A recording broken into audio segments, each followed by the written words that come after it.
Hello and welcome to Better Together. This is my incredible wife, Kimberly. And this is my incredible husband, Tony. Now, we may have not always felt that way about each other, but 25 years later, it has been an incredible journey. I just want to tell you that this has been amazing. And it's going to be incredible. It's going to be incredible. And I want to, we kind of want to kick off this series, this episode, this show, if you will, by kind of bringing you up to speed, kind of an origin story about us and kind of where we began. Kimberly, I'll let you tell your version of the story. Of our love story? Yeah. So I've got some hashtags here for this. So this is magical journey, marriage journey, love story, real talk. So anyway, so we're going to attempt to be candid. We're going to attempt to be transparent and authentic and maybe bring some value, if not some value, some real entertainment to your day. So Kim, let's dissect your version of our story. Okay. So and guys, again, thank you for being along on the journey. And I'm warning you, it may get ugly. I'm sorry. Go ahead. Yes, it may be. So yeah, I would say, I feel like sometimes you and I have different versions of our love story beginning, but since you asked me my version. Because a lot was going on in your life, a lot was going on in my life at that time. So. Yes.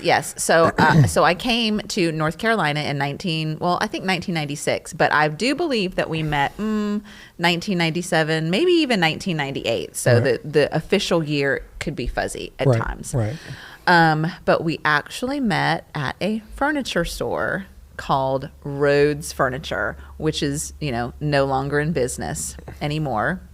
There's been some time. You were in the service department and she was customer service, so to speak, I think. And then I was I was a contractor actually. No, and actually I was actually hired. So originally, my original goal was to go on to physical therapy school, Because that's what you had a degree at that point when you came from Las Vegas. Exactly, from UNLV. So how did you end up in Fayetteville? Okay. Can you tell that? Can we? So since we're being like totally transparent. Not too transparent. Yeah, but. Totally transparent. I was really coming here to the Fort Bragg, Fayetteville area because I was actually healing, or not really healing. I was involved in a relationship that had gone bad. Okay, right. And so my whole reason for being here was because I wanted to get this gentleman to tell me that what he did to me was wrong. And he was horrible and wrong. And, did you ever get, we won't go there. Yeah. It got you here. No, so yes. So that's the the point. The point is, so bad things can lead to. Exactly. That's the reason. That's the ultimate reason why I came to the area with the ultimate goal of moving to Virginia. Okay. Okay. So like that. So this was just a pit stop onto Virginia. Oh, we don't live in Virginia, so is there something I should know? Go ahead. Anyway, so it changed, hashtag change. But anyway, so again, I was here and I had just graduated college. I was looking to go onto physical therapy school, and in the meantime, I needed a job. And so I started looking around for jobs. I ended up applying for jobs, but this was the first job that I was able to get full-time work for, which, living on your own, that's kind of important. And so lo and behold, I'm working actually in the office of the furniture store, helping the salespeople finalize their sales. Okay. So that was the reason. And that's where you ran into me. Yes. Interacting briefly. Very interactive. In fact, you were kind of annoying to me. Ooh. Yes. Mm-hmm. Believe it or not, you were annoying to me because, again, I was dealing with failed relationships. I clearly didn't like myself, and I didn't like men. Yeah. Okay, so that's where I was in my life at in that moment. Right. And you, every time I saw you, you were Mr. Positive. Nothing is going wrong in your life. Yeah, you were just so optimistic. And so I would be like, So were you a believer at that point? No. So I had been a believer for about 7 years, 5 to 7 years, I believe, at that Really? point. Yeah. Okay. So Jesus had done some things in me, so. Yeah. And so I didn't realize the strength upon which you drew from. Right. Okay. Because again, my life was falling apart. And so needless to say, I ended up moving from the reception office of that furniture store into dealing with the customer service side of things, or paying bills or something like that. That's how I ended up having more connection with you. So at what point did you fall madly in love with me? It took some time. So you've told a story about you having some your wisdom teeth removed. Yes. So at that time, I remember the time that we really ended up sharing something like intimate, or, I had just had my wisdom teeth removed. And, in the state of North Carolina, I don't know if this is true or not, but I felt like it's a right to work state. So if you don't show up to work or anything, they can just fire you for whatever reason. Right. And I really needed this job. And I knew that they knew I was telling the truth because I had my wisdom teeth out, but I didn't know how many days I was going to get off. So basically, I got my wisdom teeth out, and then the next day I was back at work. Like this, like a chipmunk. It was, I felt horrible. Yes, and everything. And I remember being in one of the offices back there, and you said something to me to the effect of, well, and I was really down. So I said something positive and encouraging. No. Actually, surprisingly enough, because you were probably being annoyingly optimistic at that point. But you said you were trying to reach me, I think, potentially where I was. Empathetic, yeah. Yeah. And you said, hey, if I tell you this thing, like there was a condition, will you not tell anybody else or something? But I think leading up to that, you had accused me of not having any problems and things always going right in my life and me really not understanding you, if I remember the conversation. No, exactly. Yeah, so context to this conversation, right?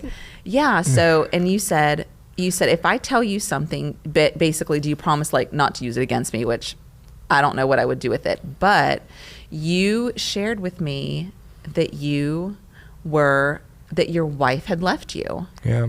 And I was like, and mind you, in that moment, again, a chipmunk teeth, you're not supposed to open your mouth totally wide, or I felt like I wasn't supposed to open my mouth really wide. But if I could, I just felt like I was having a mouth opened moment. Jaw drop. Yes. I was like, whoa, right. I couldn't believe it because you were just such a positive person. Yeah. And I was like, wow, I can't believe that. And then you just walked off. Yeah. And you left me. Yeah. I was like, wow, I feel like a real pill at this moment. So that worked. Yeah. So, it's not very often, and sometimes, and I think early on in our relationship, we didn't understand what each other were going through. I remember you would say some things, and you have to understand that story that she just told. We were not dating. There was no romance. Mm-mm. It was a year or more later, I would say, at least maybe 2 years. I could not stand him.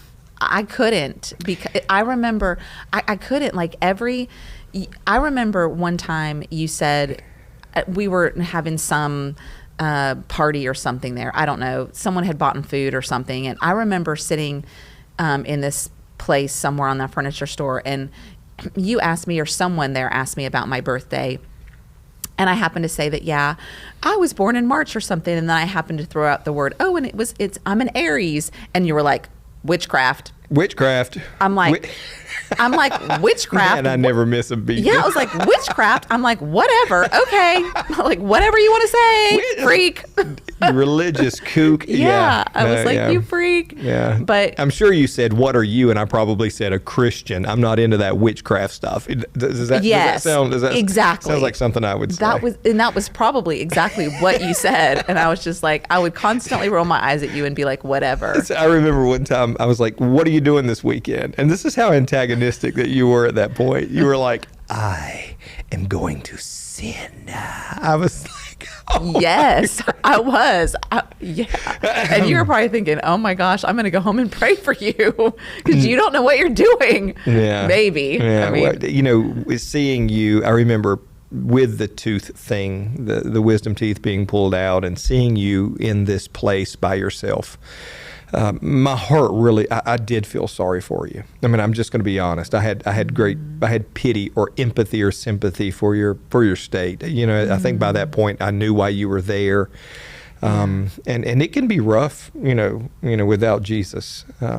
But I remember one time you looked at me, and I was telling you something concerning the Word of God, and I think you had all you could stand. okay. And you said something to this, you know, something akin to this, that was, if you get me a Bible, I will teach you, I will show you. I will straighten you out. And so I went and got a Bible. I didn't just get any Bible. I got the Amplified Bible. You know, the other ones had just come out. I don't even know if they had the NIV at that point. What were you? Well, no, yeah, I remember that. I remember you saying something because, you know, mind you, I had just graduated from college, and you know I was going on to be this great physical therapist. So you were the know-it-all. Yeah, exactly. But you thought I was the know-it-all. Exactly. Turns out I was the know-it-all, and still am. But yeah, no, seriously. And so I was like, you know what? Okay. I'm like, yeah, you want to, because you would always talk to me about the Bible, and I did not. No reference whatsoever. I did. I had no reference. Now, mind you, I was raised in the Catholic faith. And I know some Catholics, they know their Bible cover to cover. I was not one of those people. I was not one of those. I was a bad Catholic, okay? I'm just telling you.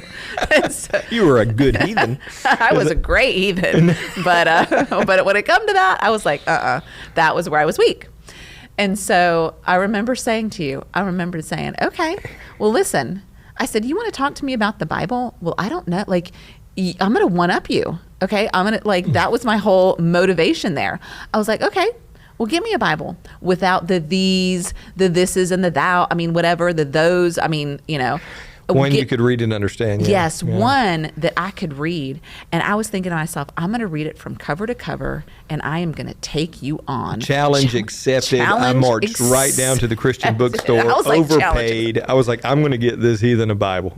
I wanted to see you come to Christ. I mean, you know, I've always been evangelistic by nature, and I thought this young lady needs Jesus. She doesn't know she needs Jesus. She doesn't know what she don't know. So that come back in the Amplified. If you know anything about the Amplified version, it amplifies the original language, and that thing was that thick, and that was giant print on the top of it. And I remember seeing you for months on end, sitting outside of that furniture store on that concrete porch, and just eating your lunch and reading that Bible. Now, I don't know what was going on, but even then you were a highlighter girl. So you would highlight, and so something was going on, and a transformation was obviously occurring. And again, mind you, we were not dating, but over the months, something was happening. What kind of happened with you? Yeah. Well, so once you gave me that Bible, you didn't just hand it to me and you weren't like, here you go. You actually had given me some instructions. You were like, listen, you're gonna want to start with the Gospels. Don't start at the front. Yeah, you said don't start at Genesis. Start here. Meet Jesus. Start at the Gospels. And so I was actually living, mind you, I think maybe my second or third apartment. I was living alone. I was living, in a not so great. I thought I didn't really feel safe there. And so it was that time that you had given me that Bible, and I remember reading, it had to have been probably the Matthew, the book of Matthew. And I remember opening it up, and I remember reading it, and I remember it was almost like I had this vision. I mean, I was awake and everything, but of going into an elevator and it taking me straight to hell.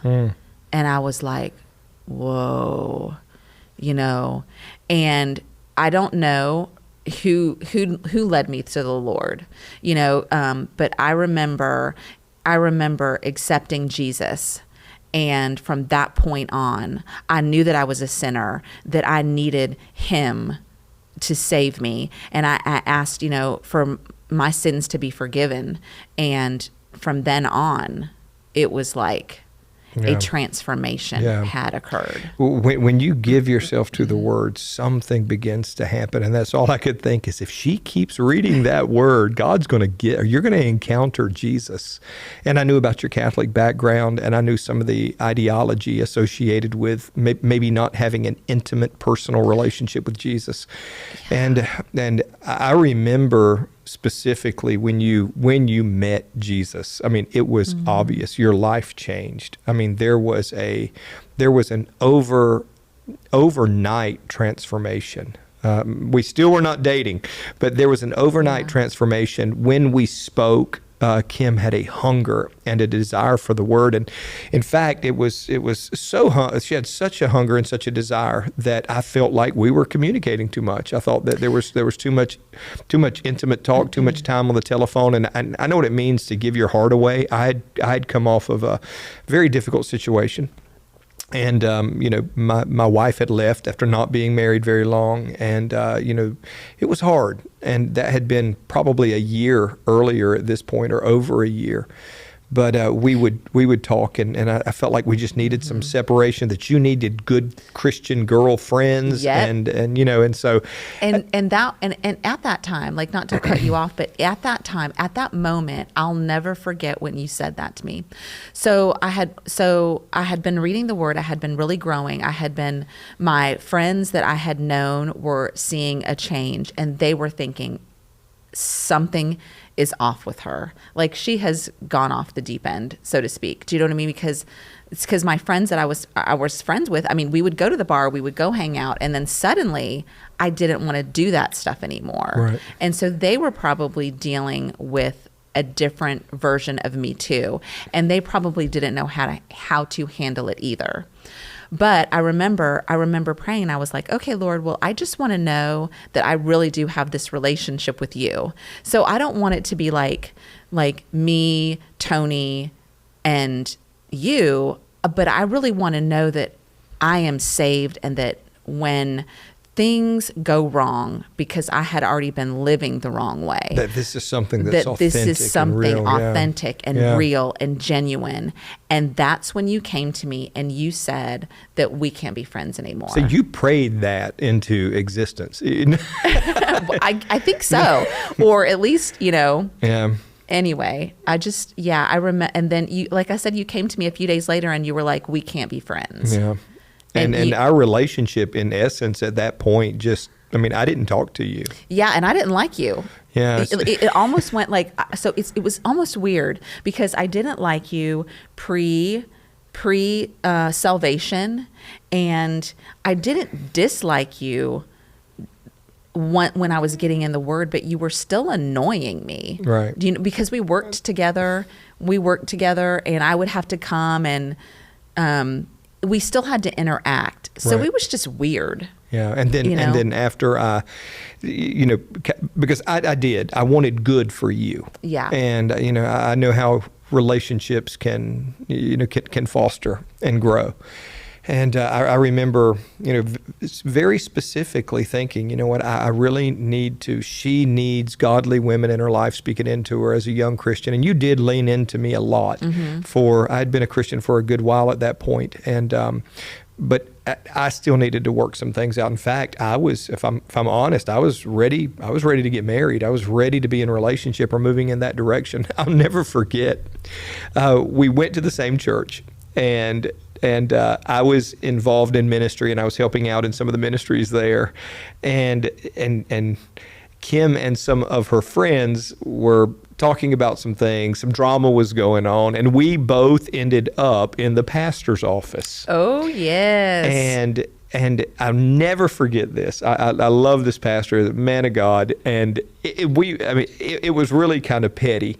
So we're sitting there, and the pastor's going, okay, what's going on here? And, we're kind of talking through the situation. And it wasn't ugly. It was, we handled it like Christians. And and he looked at us and said, do y'all like each other? And, we just both had this shock. I was and like, Kim's like, no. And I think it was 8 months to the day that we were married. Really? Oh, you're so much better at dates when it comes to that stuff than I was. Because it had been, and there was this long drought of us not getting along, not interacting, just kind of seeing each other. Yeah, well, and I became friends with your sister and your mom. Yeah. I mean, and so sometimes we would hang out at family functions, and it was just weird. And she did. She got Christian friends. She did everything that she should have done. Yeah. Everything that I was recommending that I thought was wise according to what I knew about the Word. And I remember, now this is kind of that moment. I was praying. I was kind of at that point where I was going, okay, God, I'm ready for a relationship. I want to love. I want somebody to love. I want somebody to care for. And I remember praying, and as clear as anything, Kim's face and I was like, no. But I had total peace. I had absolute total peace, even though my mind was going, no. Okay, no. And I was like, God, are you serious? I can't, because a lot had transpired. Yeah, because I was going to say, because be honest, okay, because I said, actually, you told me that I was not your wife. Because you told me you were everybody was telling me they were my wife at that point. You said, I'm sorry, but I am not your husband. Yes, and the Lord told me, if somebody comes to you, just a warning, if somebody comes to you and says that they are your husband or that God told them. You better test that thing. You better make sure God told you too. Well, God had not spoken to me, so I was like, get behind me, Satan. So you can imagine the humbled, the humility that I was experiencing after she comes. This was months prior. Then she comes and then she comes up in prayer, and I'm like, oh gosh. So I had to call and get her telephone number. Who'd you call? I called my mom, who was friends with her. Because ladies. I had gotten rid of her telephone number. I wanted nothing to do with her. And I was like, oh my gracious. And so I'll never forget what you did, you dirty rat. So I called and I said, hey, they're having prayer at the church tonight. No, you actually said, what are you doing tonight? Okay. Remember? And I said, Saturday night prayer. And so. See, that's a far cry from going to the bar. And we would both go. I mean, we were there anyway. We just kind of walked around and prayed in different areas. Anyway, and I said, well, might you want to go out afterwards? And at that point, this woman who had chased me like a rabid animal, now all of a sudden goes, I'm not sure. I'll have to pray about it. I was like, you now are going to wax spiritual. That is messed up. Yeah, I can tell you why though, because I did not want to hear another time where you said, I am not your wife. You are not going to be rejected again. Yeah. So I was like, let me pray about that. Well, a lot of other things transpired. And needless to say, from that night, we went out afterwards and... Oh, wait a minute. I got to say it, though, because the ladies will appreciate this. So I get nervous when you say that. It's when you go, hey, the ladies are going to... No, because this is my own Cinderella story. Okay. And so when you called and I said, okay, well, let me pray about that. So, and I was seriously going to pray about it. And before I got a chance to pray, you called back again and you said, I really need to know if we're going to go out. Pray quickly. I really need to know if we're going to go out, because if we're going to go out, I'm going to drive the Corvette. But if we're not going to go out, I'm just going to drive my truck. I think maybe it was going to rain or something. I don't remember. The truck was a little ratty, and I thought, well. And so I was like, oh, if he cares enough to care what kind of a car he's going to pick me up in, I'm like, ooh, this sounds more like a date, not a diss. Yeah.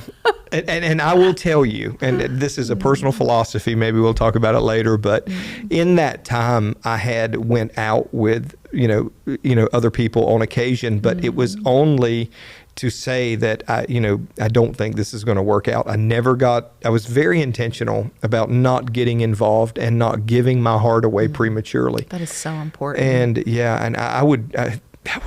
we wouldn't be together perhaps, if we had taken a different perspective than that. Yeah. But that has really served. And I would encourage, folks, wait for the right thing, not a thing when it comes to it. So is that when you fell in love and it was awesome? So if I'm being transparent, like the whole time I feel like the Lord is telling me that we are supposed to be married. And so I am constantly filtering all of these thoughts and imaginations or whatever they are through the Word of God.